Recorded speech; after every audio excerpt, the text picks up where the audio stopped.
Bukod sa tag-init, ang mga magsasaka may iba pang matinding kalaban. Tahimik ang mga ito kung matake.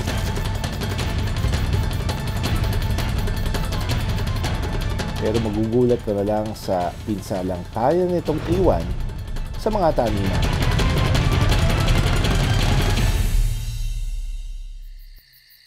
Solusyon sa protina para sa tao. Iyan ang pangunahing dahilan kung bakit sagana sa kuhol ang Pilipinas. Mula sa Taiwan, dinala sa bansa ang golden apple snail o kuhol taong 1982.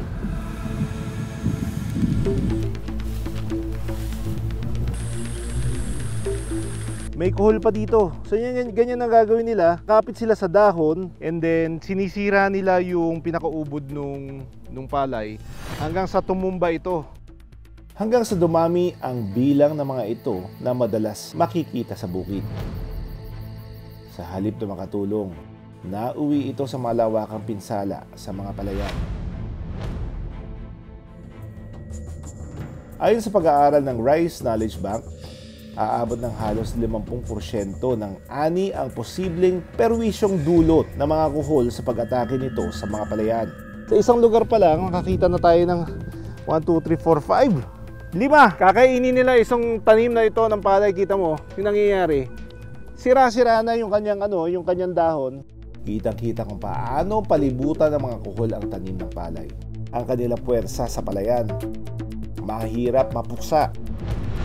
Lalo na't kayang mangitlog ng babaeng kuhol ng 500 piraso kada araw. Samantala sa Tayabas, Quezon, may hayop daw na kayang puksain ang sandamakmak na kuhol. Malakas ilong kumagat at kayang durugi ng mga kuhol ang ahas pagong. Paano siya nakakatulong? Paano nyo na-discover yan? Kasi po, pag nakikita namin sa palayan na may maraming ganito, yung palay po malago ang kasi walang kumakain na kuhol. Ang mga ahas pagong kabilang rin sa mga invasive species gaya ng kuhol. Peste rin ang mga ito sa palaisdaan at ilog dahil kinakain nila ang mga isda. Sa palayan na ito, makikita na malago ang palay at halos walang kuhol na nanginginain. Nasa 2 ahas pagong ang makikita sa bawat taniman. Sa Laguna, matinding kalaban daw ng mga mangingisda ang Asian swamp eel o kiwet. Lalim pa! Lalim pa at parang wala pang katapusan. Ayan na, gumagalaw, may gumagalaw. Ayun, kuha mo. Ayun. Madulas, mabilis kumilos at may kahabaan ang mga kiwet. Ang tulis pala ng ulo niya, parang ahas ang itsura. Kaya rin itong humukay ng halos 5 talampakan. Nakilala ko ang may-ari ng hituan at palayan na si Mang Oscar. Malaki raw ang lugi niya dahil sa kiwet. Pag may na-order sa akin, 40 mil, 50, nabibigyan ko eh.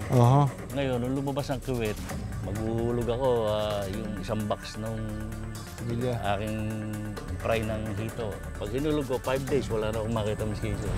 Kapansin-pansin ang mga buta sa palaisdaan ni Mang Oscar. Ang salarin, kiwet.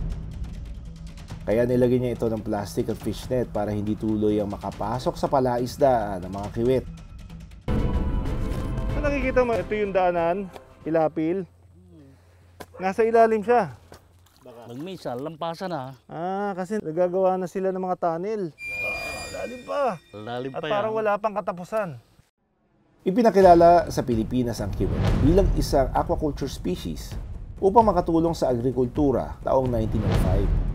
Hanggang sa natutunan na ng mga magsasaka kung paano labanan ang mga pesteng kiwet sa kanilang palayan. On the other side, isang grupo rin ng mga tao na sa isang community, ang turing naman sa kanya ay biyaya. Hinuhuli ang mga kiwet gamit ang isang mahabang metal na may daloy ng kuryente.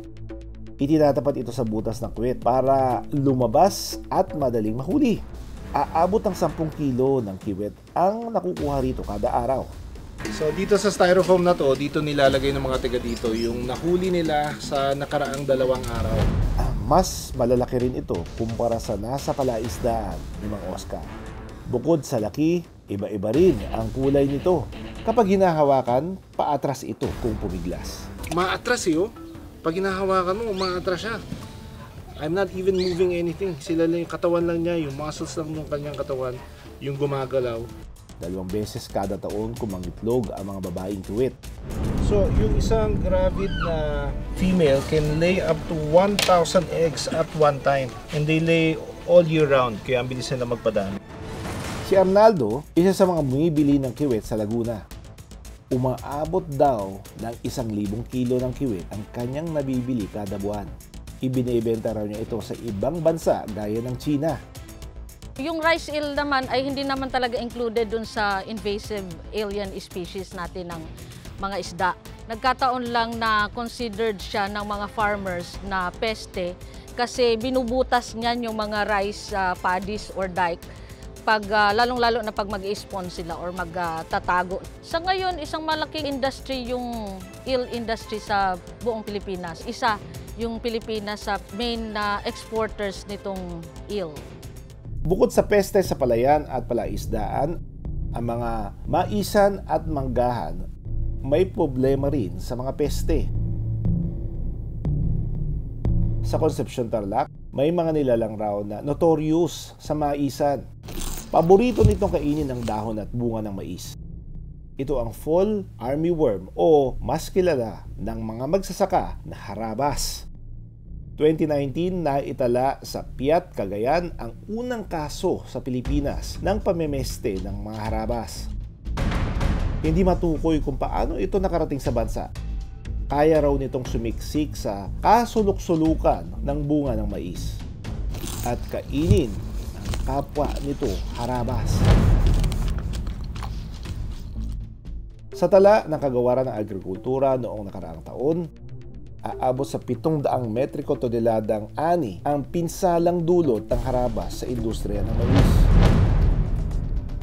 Sa Llanera, Nueva Ecija, hindi rin nakaligtas sa pag-atake ng mga peste ang mga puno ng mangga. Sa dahon ng mangga, nangingitlog ang mga talakitik o mango leaf hopper tuwing tag-init. Kapag malaki na, sinisip-sip nito ang mga katas ng bulaklak. Ang epekto, hindi na kayang mamunga ng puno ng mangga. Ang isang pinakaayaw natin sa invasive species is they can be disease vectors. Pero silang mag-carry ng disease, ng parasites, at kung ano pa. Tapos mahahawahan nila yung local fauna. O edi parang COVID din yan. No? Pag nahawa sila, pwede nilang ikamatay dahil wala silang natural immune capability or wala silang natural biological defense mechanism.